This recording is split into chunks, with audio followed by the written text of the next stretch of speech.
Welcome back into the Pig Trail Show, and welcome into another Hog Hoops Report. That's Kevin McPherson. I'm Jacob Morris. We're with you in person this time. That's because of the tip-off tour event the Hogs are doing Saturday in Hot Springs, Sunday in Pine Bluff. And Kevin, we got to see, obviously, the team practice. Not the full team, but Cal kind of go through and coach. And we were talking a little bit before we got on here, an interesting sort of attack-minded mentality for Arkansas, one that I think this team's really going to use moving forward for the season. Well, you've got good ball handlers sharing the ball. They talk about playing with pace, but they really want to put pressure on the paint, put pressure on the rim, attack, and in lieu of falling in love and settling for threes. Now, the three-point shot's a big part of the game. We know that.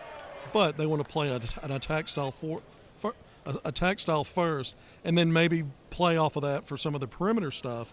But they want to get in the paint, get paint touches first. And I thought when Calipari stopped practice multiple times a day, that stood out to me because that's really all he talked about.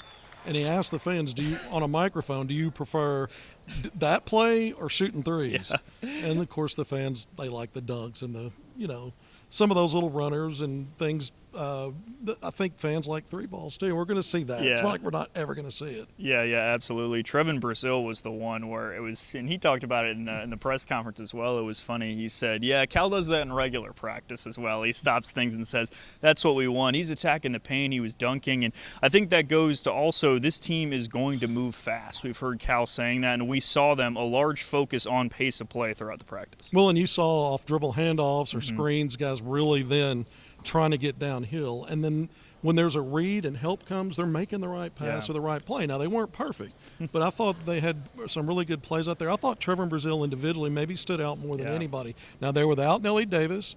Adu Thiero and Jonas Adu was limited. He really didn't do some of the competitive stuff. But I thought there's plenty of really good players still out there, and the one that stood out to me the most was probably Brazil. And they've talked about Calipari said, I want him in attack dog mode. What did we see? That's what we saw.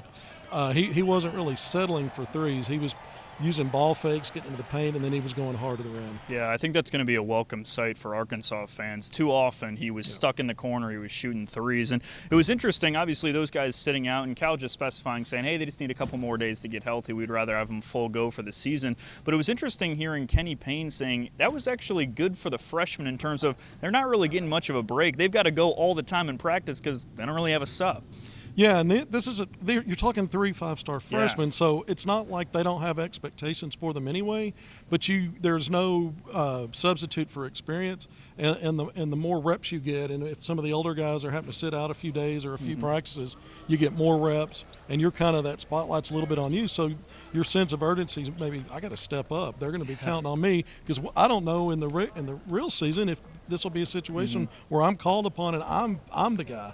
Yeah. Well, put yourself in Cal's shoes here as we wrap up. I'm going to spring this one on you. Obviously, we just saw the limited practice here. What do you want to see from this team growth-wise before the season starts? Where do you think this team needs to take a step forward? Well, I think there are several things. Obviously, we haven't seen him at full health, and that's something that he's talked about for a while. I go back to the day Nolan was there, and they took the photo with Nolan Richardson a few weeks ago, and you saw 3 big men in boots. And so I think getting healthy. I want to see this as a full team. We're not going to see it tomorrow. I'm sure the same guys will be out tomorrow. He said, but a handful of days only from now that they'll still be out. So they're going to get everybody back. What I really want to see is what is the full team, who's available for Kansas in just a couple of weeks.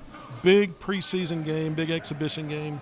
And we'll see. It'll be a measuring stick. We'll see if Arkansas is full go. I think beyond anything else, it's hard to know what all the strengths and weaknesses are yet from a limited practice, and also when you didn't see some of the key players out here. Yeah, absolutely. It's hard to believe, but less than 2 weeks away from the Jayhawks and Hogs inside Bud Walton Arena. That one's going to be a lot of fun. But that's going to do it for this week's Hog Hoops Report. That's Kevin McPherson. I'm Jacob Morris. More Pig Trail Show coming up on the other side of the break.